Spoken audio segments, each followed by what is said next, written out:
Je suis le docteur Laura Fertitta, dermatologue à l'hôpital Henri Mondor, dans le service de dermatologie qui coordonne le centre de référence des neurofibromatoses.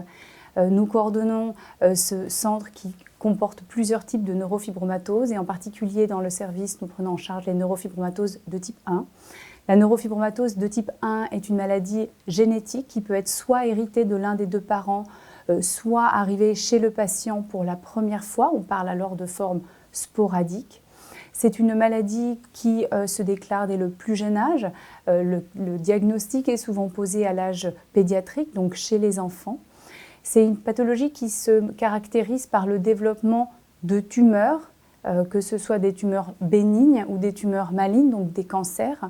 Et donc ce sont les principaux éléments du suivi et du dépistage chez les enfants, mais aussi les adultes atteints de la NF1.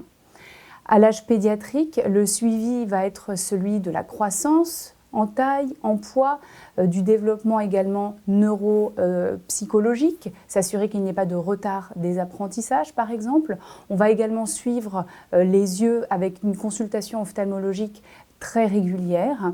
Et puis également les tumeurs dont on évoquait tout à l'heure la prévalence chez les enfants et en particulier les neurofibromes.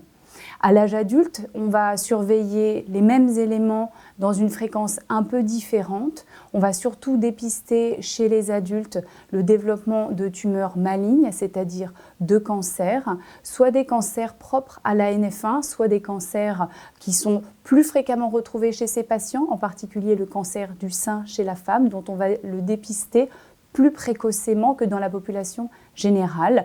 On va également surveiller la possible apparition d'une hypertension artérielle et d'une ostéoporose chez ces patients. Le suivi est organisé dans notre centre, régulièrement chez ces patients, et ce, tout au long de leur vie.